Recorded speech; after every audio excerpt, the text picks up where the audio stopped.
What's up guys, welcome to Daily Dose of Reddit. This is your host, Zach, and today's subreddit is r/TalesFromTheCustomer. Alright, this story's called Terrible Vet Threatens Me for Questioning Their Handling of My Dog. This story is from a few years ago. I apologize for the lack of details, but my memory is only so good. I hope you guys find it interesting. I apologize for the length of the story. I had no idea it would be this long. That's what she said. My wife is an immigrant from Canada and brought her senior pug with her when she moved in. My wife is from a city with reliable public transit, so she never got a driver's license, which wasn't uncommon where she was from. As such, I had to drive her anywhere she needed to go, or we had to use rideshare or similar services for transportation. I'm a big guy. I played college football on the offensive line. My one soft spot is my fur babies. I've always had a strong connection with my dogs and am extremely protective of them. I've also been told it is hard to read emotions on my face. I try to compensate for that by exaggerating my facial expressions and tone of voice to make clear my intention, but still, sometimes misunderstandings happen. When my wife moved in, we searched for a vet in the area. We asked our friends for recommendations, but they were either having issues with their current vet or too far away for it to be practical. So we used Yelp and Google reviews to find a nearby vet that was well reviewed. The one we decided on was Chain Animal Hospital, located inside a popular pet store chain. Our first appointment for a checkup went well, and we were impressed with the vet we saw that day. We had a few more appointments and never saw the same doctor. She was still at that location but never saw us again. We were noticing a few red flags. Things like vets that talked down to us when we asked questions, prices varying widely from what was originally discussed, our dogs stinking to high heaven after coming home from them, etc. Still, we continued to use them. At some point, our dog experienced an injury and started yipping and shaking whenever she moved. I made arrangements with my work and we got her in to see the vet immediately. The vet said she likely had IVDD. They prescribed her on steroids and pain medication and told us that she needed to be kept on crate rest for 4 weeks while on the prescribed medication. We asked when we should call back and were told if her condition gets worse. After 2 days, the medication seemed to be working and she seemed to be doing much better. However, after 2 more days, she got sharply worse. My wife made a call to the vet for advice on whether to bring her in for another appointment. They recommend that we bring her in for x-rays. We drop her off at the vet in the morning before I go to work. My wife takes a call from the vet in the early afternoon. They say that they will not be able to see anything on the x-rays due to the steroids that she's on. They ask her if we still want them to perform the x-rays and she says not to proceed. They continue on from there to mention surgeries and other multi-thousand-dollar procedures and insinuate that it may be time to put her down. I receive a call from my wife, who is in tears, explaining about the call. I'm instantly pissed and point out that they knew about the steroids before recommending the x-rays. After work, I pick up my wife and head to the vet to pick up our dog, planning to have a long talk with someone about our situation. We wait for a few minutes before a woman in scrubs, we'll call her Lilith from here on out for appropriateness, sat entirely too close to me and starts trying to explain the situation. I'm very angry, but I keep a handle on it and ask her in very pointed language why we were directed to bring our dog in for x-rays, then told her that the medication they prescribed wouldn't allow for successful x-rays. Lilith stands up and tells me that I need to watch my attitude or it won't end well for me. I was taken aback. I have been very careful to not raise my voice or lose my cool. I love my dog and I was really worked up because her life seemed to be in the balance and they were wasting time and money that could be used to treat her and give her a better chance of being successfully treated. I'd love to tell you that I continued to maintain my cool and handled the situation calmly. That is isn't what happened. I raised my voice and asked for an answer to my questions. Lilith smugly responded that it wasn't their problem because my wife declined the x-rays, avoiding answering the question. I again rephrased the question and asked why we were recommended x-rays that could not be performed. I asked Lilith to give me my dog and I would like to check out. She continues to insult me and insinuate that she won't give me my dog without me paying. I had never planned or expressed a desire to not pay. Eventually, the vet on duty, who is also the clinic manager, noticed the commotion. She came out and addressed me and took me into the exam room. Lilith decided to tag along. The vet was very professional but didn't provide much of an explanation to my questions. During our conversation, Lilith continued to interject into the conversation with thinly veiled insults and sending blame our way for refusing treatment. After the third interruption, I respond to her, "Excuse me, I am speaking with the doctor. I am done speaking with you. Please stay out of this." Lilith leaves the exam room and walks to the phone and asks the doctor if she can call the police. The doctor looks back at her incredulously and tells her no. The doctor ends up stating options for treatment going forward, but offers no apology or explanation for why we are being asked to pay for an office visit without treatment. I end up getting my dog and paying for the visit, as I didn't want to continue the confrontation. I spoke to some friends, and one of them had a similar situation with their vet without the Lilith encounter, and had went to a new vet that was much further away that they had great success with. Great success! We took our dog to the new vet. They explained to us that it is entirely normal for IVDD to see some aggression before the dog will get better. We show the vet what was prescribed by the old vet. The new vet immediately got her in for an x-ray. The vet pointed out the herniated discs in her back. The new vet recommends we increase the steroids, keep up with the great rest, and decrease pain medication, with the reasoning being that the dog will be less likely to overdo it if they can feel some pain. I thank the new vet profusely and explain the situation with the old vet. The new vet chuckles and, in a thick southern accent, delivers this line that I will never forget.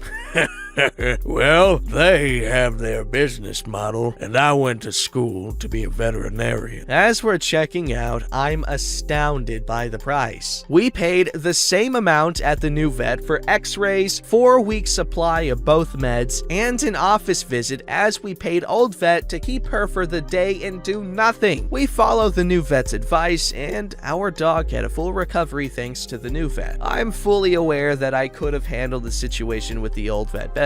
It was a high-stress situation, but I take responsibility for my part in the situation. I've never been threatened by an employee of any business before or since. It totally threw me off my game. I just don't understand treating a customer like that and being unwilling to see the situation from the customer's perspective. As for our dog, she lived to be the ripe old age of 14. She made a full recovery and had a happy and healthy life for the next year and a half. We have 2 more dogs now and continue to use the new vet to this day. We're so grateful that he gave us more time with our girl. That is a sweet ass story. Old vet sucks, new vet rocks. Hell yeah, Lilith can go eat a turkey. Alright, this story's called Hotel Front Desk Attendant Checks Me Into Wrong Room, Unaware Until After Midnight. Last Friday night, I stayed at a Holloway Inn. I made my reservation at 4 p.m. and checked in about 9:45. I get to my room and do the usual, order a pizza, shower, watch TV. At midnight, 2 women in their 50s open my door. They both apologize and immediately walk out. I had a little chuckle about it and let it slide. I figured the doors didn't automatically lock for whatever reason, so I flip it and go back to watching TV. At 12:15 a.m., I get a knock on my door. It was a different front desk attendant than earlier. Female, 50s. "I'm gonna need you to come downstairs." Why? "Because I don't know who you are, why you're in this room, or how you got in here." I get dressed and head down, a little agitated, not because I was going downstairs, but because of her wording. I give her my ID empty, and she says, the guy earlier checked me into room A, but had me go to room B. She says she's going to go ahead and let me stay in room B since I'm already there. Gee, thanks. So I walk back up to my room, undress, and hop into bed because I'm ready for it. At 12:30 a.m., the room phone rings. It's the front desk attendant again. She tells me she needs me downstairs again because she can't find my payment info. So once again, I get dressed, trudge downstairs, and hand her my card. She doesn't do anything with the card except read the numbers and check her screen. She had the information, just wanted to verify it seems. So I go back up and crash. The next morning, I go to check out, and it's a different attendant at the desk. Female, 20s. How was your stay? There isn't anything in the computer about what happened.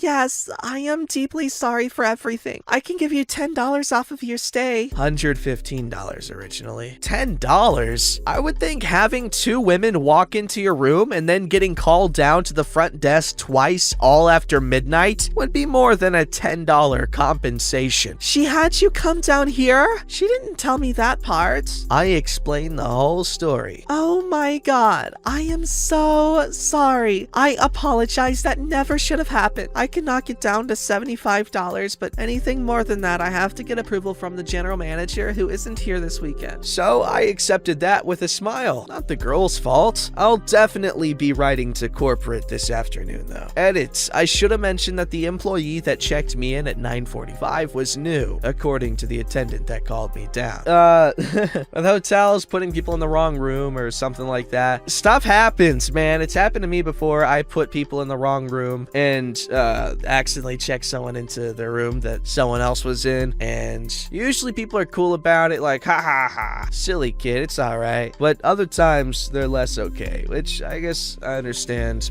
But what OP had to deal with is a little bit more ridiculous, and I'm glad I can say that I have only done this a couple of times. Alright, this story is called That Ain't No Winter Coat. I recently discovered a wonderful online store that rhymes with florid. Gorgeous clothes that make me drool. Unfortunately, they make millions of other ladies drool as well, and what you see on Tuesday is sold out by Wednesday. I was on a mission to buy myself a new winter coat. Looked in their winter coat section and found a pretty coat in dark green with a red plaid liner. Hey, I'm Canadian. We can't resist a nice red plaid. After drooling for a bit, I happily placed my order and then proceeded to haunt my mailbox, waiting for it to arrive. Coat came. Dude, this is not a winter coat. Green? Check. Red plaid? Check. Winter warmth? Maybe if I lived in Arizona. So I went back online to initiate a return. Final sale. Say what now? Nope. So I called their excellent customer service line and got the sweetest lady on the other end. I explained my issues and told her how if I were to wear said coat in February in Canada, I would freeze to death in 10 minutes. But fell off. After she finished laughing, she did some of her magical clicks and issued me a complete refund. Then she told me I could keep the coat too. Since I am already the possessor of a green spring coat, I have no need for a second one, so I happily told her I would donate it to our Freedom Kitchen so someone else could benefit from it that needed a hand up. The sweet rep paused and said with confusion, You would just give it away? A new coat? Sure, says I. Pay it forward and all that. We finished our call and she asked me what else she could do for me, and I said the dreaded Karen words. Give me your manager. My manager? Yep, so I can tell them what a great job you did. She passed me up the line to her boss, who answered his line rather nervously. I think he was expecting me to start screaming or something. Poor guy. After realizing I only wanted to say nice thing, he stammered he would give her many kudos. I wish I could say the actual name of the company here because they really are amazing. So they gave you a refund and let you keep the coat, and they act like you're super generous for donating a coat that you got for free. It's funny. Because that's what happened, right? She got the coat. She's like, oh, this coat sucks. Give me a refund. She got the refund. So she's like, you know what? I'm gonna give it away, even though she didn't even like the coat. I mean, it's fine. She's still donating and she didn't have to. That's a good thing, but it's funny. Alright, this story's called, If You Don't Know How to Use a Self-Checkout, Then Don't Use It! It's busy this time of year, I get it. But self-checkouts are designed to keep traffic flowing. If you call over the attendant with practically every single item in your cart, then you would have been better off going to a line with a cashier. I just spent the longest time ever with the maskless couple in front of me who couldn't even figure out how to use the pin pad. Like seriously, those have been around for 20 years. This couple pulled their card out before it had a chance to read it, then the register asked if they wanted to cancel their entire transaction. The dumbass pressed yes without even looking, having to start over. Look, no shame if you can't ring up your sale yourself, go to a cashier, not a self-serve register. Edit, thanks all of you for your great stories, and I feel for you if you're an attendant on these self-serve lines. My frustration seems to ring a chord with a lot of you. I really appreciate the award too, my first. Damn, OP, that sounds incredibly frustrating, especially since they didn't have a mask. And like, even if they're not obnoxious in any other way, just like going to like a store or something without the mask on when it's like required even, it's just like an extra level of annoyance. It's like, you know, their threshold is that much lower. It's kind of like radiation in Fallout 4. Alright, this story is called Petty Shopkeepers Made Up Dollar Fee Was My Last Dollar at That Shop. I just popped into a local shop for my monthly recurring purchase and a gift certificate for my friend. I grabbed a couple of other things too. The owner rang me up, then said, "Oh wait, I had to charge tax on the certificate." And I told them, no, it wasn't taxable, and the tax would happen at my friend's transaction when the items they choose will be taxed, and the certificate will pay the items taxed then. They seemed to understand, but then said, "Well then I'll have to charge you $1, because they had to buy the certificates. There hadn't been an extra charge until I spoke up about how the tax works. They even reiterated, "But I had to buy them," about the gift certificates, and I'm like, I'm sure there are a lot of things you have to buy for the business. I'm thinking, seriously? Do you charge people when you give them one of your business cards? Do you charge a receipt fee? Do you split the utilities with each customer? Anyway, I gladly paid the $1 on top of my $100 in merch and gift certificate to get out of there knowing that it was the last $1 I will spend there. Scummy business frickin' practices. It's literally charging a money fee. You're buying their currency and they're charging you for the actual price of the currency, not just the value. That's redonkadonk. Don't forget to like, subscribe, and hit that bell to never miss an episode.